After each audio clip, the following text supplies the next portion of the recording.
and welcome to Critical Hit. I'm Matthew. I'm David. And I am Groot. And today we're talking about Guardians of the Galaxy. So basically the way this movie goes is there's a human named Peter Quill who gets kidnapped as a boy by aliens and taken into outer space, which is awesome. He becomes a bandit, because what else do you do in outer space if you're the only human? Is he the only human? I'm pretty sure he's the only human. The rest of them look like humans, but they're not humans. They call him the Terran throughout it. So he's the Terran. Yeah, he's the Terran. Half Terran, spoilers.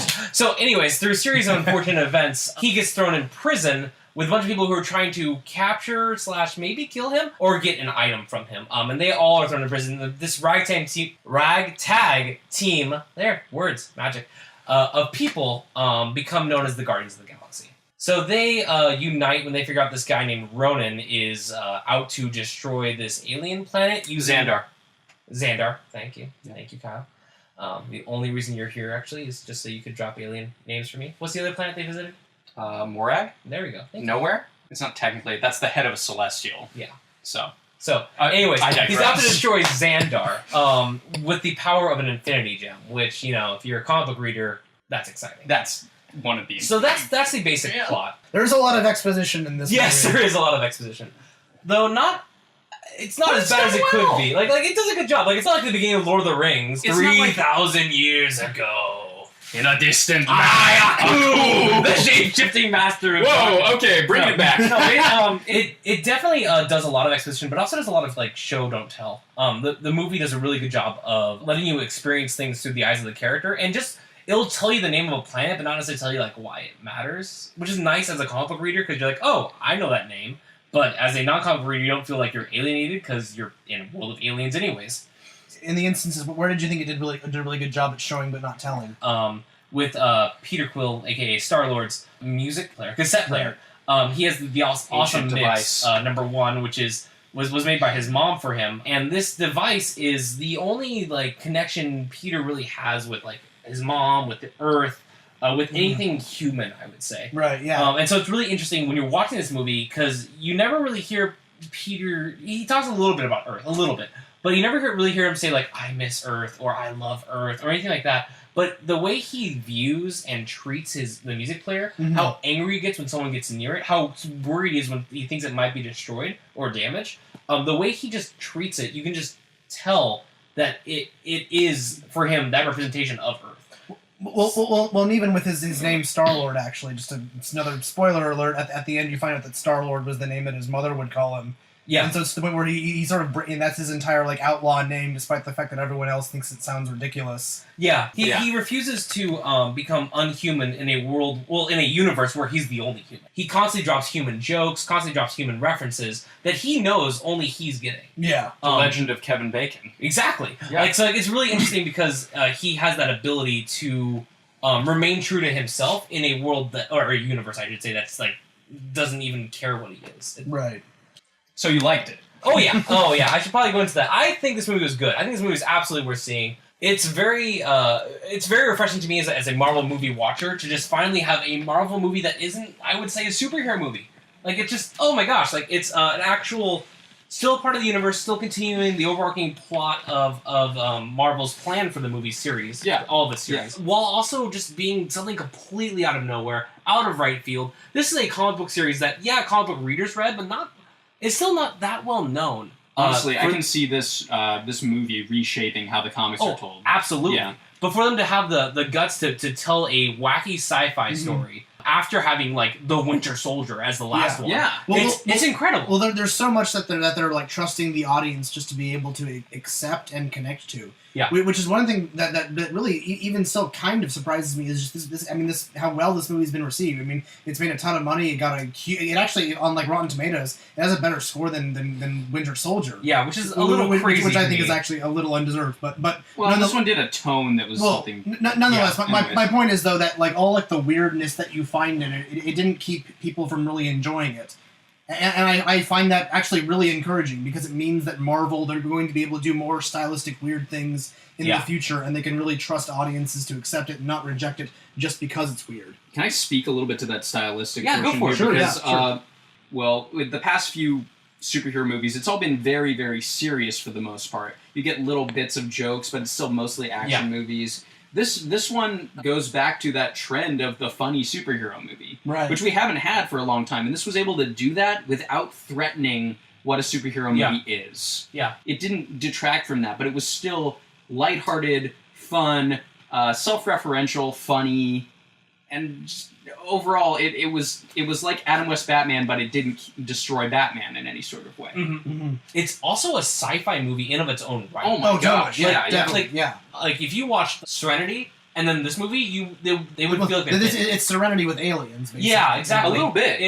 It's also very Star Trek like with how the aliens look and behave. It feels like it's the Mos Eisley Cantina crew. Yes, yeah. But expanded to be a much larger thing. Yeah. It's really hitting those different kinds of sci-fi, Star Trek, Star Wars, Firefly, and making something new, something fun that has this tie to the comic tradition and to the overall Marvel universe. Yeah. In a really fun way that expanded the universe. I like, for instance, how they finally showed us Thanos in this one fully. Yes. And so good.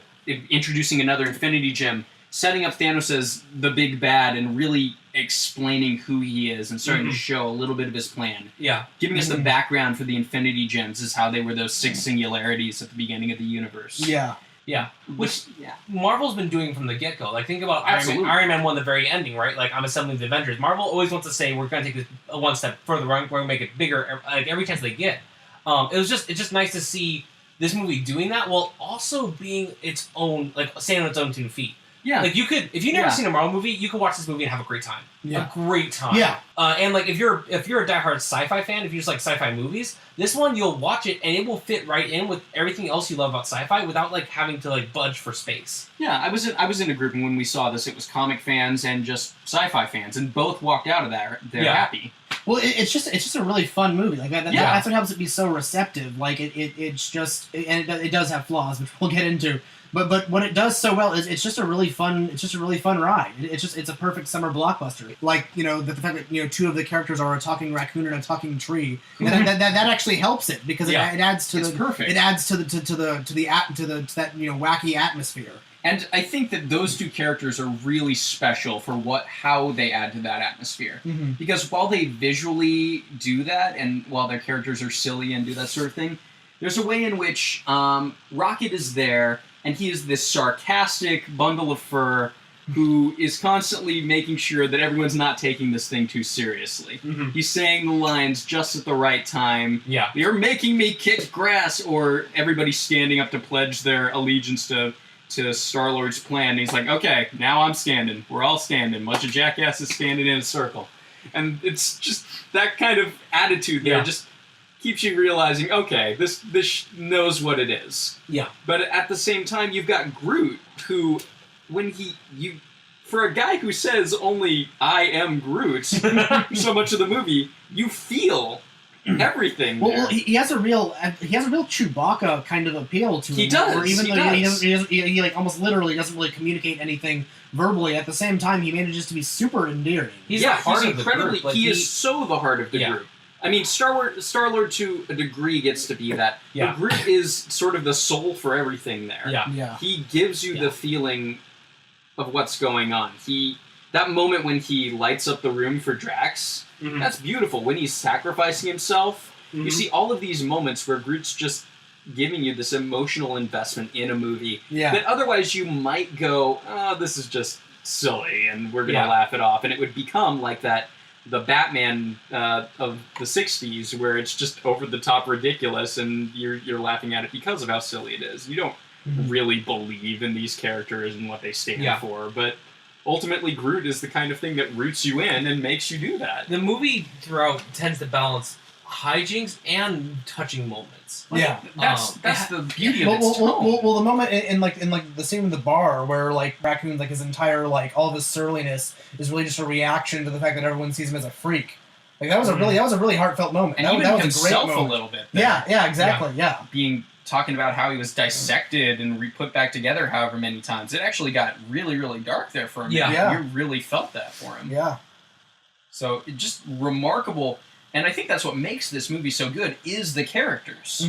Because we want team movies, we want those sorts of things, but it's kind of difficult to have to give each and every one of these people their own individual movie. Yeah. But being able to just bring him in like this, it worked really well. I think that we got the team movie we wanted. We've got these really interesting characters that played off one another in an almost Firefly kind of way. Mm-hmm. Each of them was still very interesting. You got Drax and his background and his drive, and that makes you invest in him and go, wow, you really feel for this guy. But at the same time, it's just hilarious that his species is so literal that very normal conversations become complex, and they try to break it down like that. Gamora's invested with Nebula and Thanos and Ronan and all of these intricacies and what she's tied into. Peter's fascinating. We just talked about, the other two. It's just...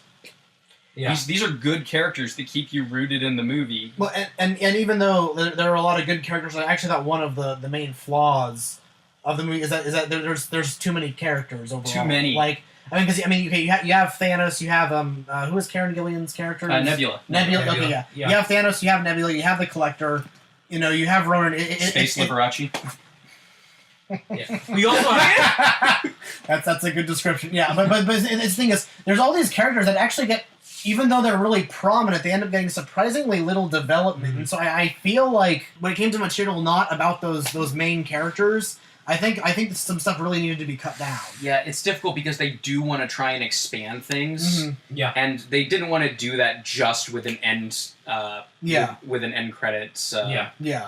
Little bit there. In fact, I thought that was really well handled, just adding the one more laugh instead. Yeah. This movie was able to give you that background as you go. And in a way, that's the difficulty here, because they're trying to not just do origin stories anymore. Yeah. And so putting us right in the middle of the action was kind of what we demanded, almost. We might not sit through another origin story as well as we could. It needs to be done differently. But at the same time, that did mess with the pacing a little bit, which was what I felt was the weakness of this movie. They didn't allow you to sit with those moments of character bonding for maybe as long as you could have. Yeah. They didn't stay in one location as long as you could have. They went from Morag to Xandar to the prison to nowhere. So quick. And that's why I think it's a shame why they felt the need to put so much in there, because if they had taken that out, they would have had more time for those kind of careful bonding moments. They would have. It's almost hard. Like they tried to fit, it's like you're trying to fit A New Hope and Empire in the same space. Or even more like just starting with Empire and then trying to retroactively fit all of the characters into it. Like it actually does kind of feel like in terms of the wider universe, we're coming into Act 2 of the story. Yeah, and that kind of works, because the whole political intrigue and stuff, that's kind of sidelined to what's going on with these characters. It kind of works, but it also, like you said, it makes things a little forced. So, like, when Rocket Raccoon says to Groot that these are the only friends they've ever had, you have this, like, for me as a viewer, I was like, wait, you guys are friends now? Like, I felt that. Like, there were certain moments where people got closer, but overall, things felt very rushed for the main characters' interactions. Yeah. To get them to becoming the team. Yeah. I think it worked with Groot, though, being the one to say, but these are our friends, because he's Groot. And he just loves people. It does like that. work, but it came through Raccoon, which I think... It might have messed you up a little. I feel like it was a little rushed. We're like, I think maybe... I agree that it's rushed. The only other hero movie that we have a team hero movie to compare this to, besides Fantastic Four, which we'll talk about, or X-Men, which is fantastic, but like the Avengers, the Avengers is an interesting contrast. The only other one except for all these others. Yeah, but the Avengers is an interesting contrast to this movie, especially since it's made by the same studio, because Avengers had time to set up every single character, and in the Avengers movie, they gave a lot of space to the characters interacting with one another before they had the big finale. Now, I would say this one gave space to each individual character to at some point interact with the other characters. Yes, I would say it certainly. I would say it gave it space, but I don't know if it gave it enough. Yes, I think that might be it, and I think this was a really good movie. Yeah, and we really like this movie. I think so. Definitely. And they obviously were doing something right. It's almost that we just need more of it. Yeah, we just need more movie. Yeah. In order to enjoy it a little bit more. Yeah. And to get rid of maybe this feeling that it was a little bit rushed. So honestly, I think that's probably a good thing to have your audience just wanting more. If that's the worst they can complain about. I think it is. And I mean, they've already greenlit Guardians of the Galaxy 2, and I'm looking forward to that once that. Yeah, you can just start building more groundwork on the foundations that were established in this movie. Yeah, and they tied in a lot of new things that we can really expand on. Nebula and Thanos being very important for an Infinity Gauntlet piece. The Nova Corps, if you ever want to get to like a Kid Nova or more Nova stuff. or even tying into Miss Marvel. Yeah, Miss Marvel and Captain Marvel are now an option. Like that's legitimate. Right. This movie's opened up so many opportunities for the Marvel Kree Studios. you can tie into the Inhumans, of course. We also can do Marvel events now, like Secret Invasion and stuff like that. Like you can actually start making things happen from the comics. Gauntlet? Yeah, or Infinity Gauntlet, which is going to be Avengers 3. If any comic book reader, I would say, would put money on Avengers 3 being Infinity Gauntlet. I can see other series now tying more into this space thing. I can see a Planet Hulk movie if we wanted. I could see, like, big bads from outer space showing up, like Galactus, right? Oh, no. Well, because, Fantastic Four. Fantastic Four, yeah, you're right. You can't really have him without Reed Can't have Richards. him, you can't have Skrull. Yeah. Oh, that's hard. Yeah. But, like, there's even with limitations that they're given with Sony or with Fox. Like, there's still so much they can do now that they've given this step. And it's certainly, I would say, a step in the right direction to make people keep seeing superhero movies. This is something that I've noticed about Marvel Studios as a whole, like, I've just been amazed by, is that they had the guts in the beginning to start trying to make you care about characters that you didn't know about. Like, Iron Man, for example, I would say, was not a character that was well known at all before the movie. And now he's loved. He'd never had a movie before. Yeah, exactly. It wasn't like Spider-Man or he wasn't whoever. even, like, a big hero. He wasn't... I mean, like even amongst Marvel, like, people who knew of Marvel, maybe they didn't read the comics, like, you think Captain America, you think Hulk, think X-Men or Spider-Man. You don't think Iron Man. But to have them start off with Iron Man was really good and choice bold. Because they could wrap it around a character. And it worked well, and I applaud them for it. Just like that, I again want to applaud Marvel for doing a good job of pulling out these characters that you don't know about, and you don't know why you should care about them, and making you care. And that's exactly. I want to see it again. I want to see them do it with the Runaways. I want them to do it with Captain Marvel, Miss Marvel. Thunderbolts was one idea that got thrown out by James Gunn. And if this is Marvel's plan to make us to keep making movies and keep making us care about movies, I think they're having a plan to succeed. Yeah, I think it's a really, really good idea. I think that being able to play with not just obscure things and show them in new genre-bending, genre-smashing ways that just kind of introduce them differently, like Stage 2 has been doing with the different movies, leading up to this, which is probably the best example of how to bend the genre. Yeah. I think that they're on the right track. Yeah. I think that this is the best way you could possibly continue to expand this universe. Yeah, I don't know what else to say, but, I really like this movie. Hooked on a feeling.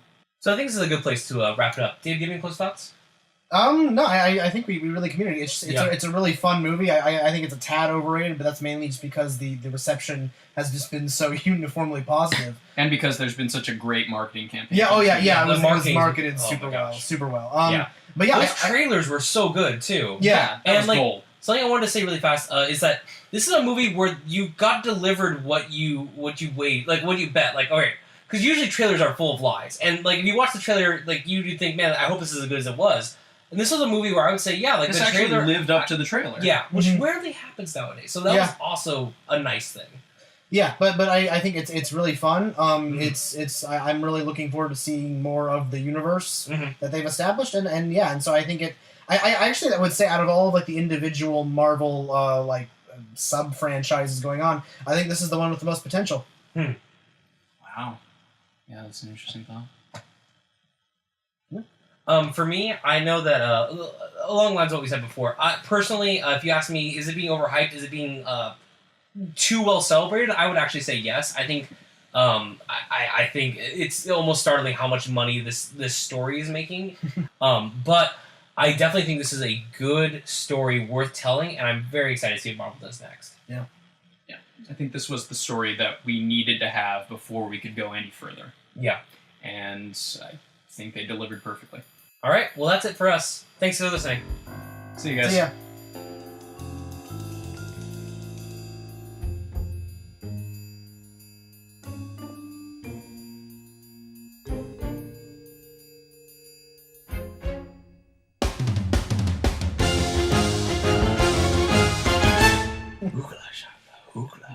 Just don't realize what you do to me.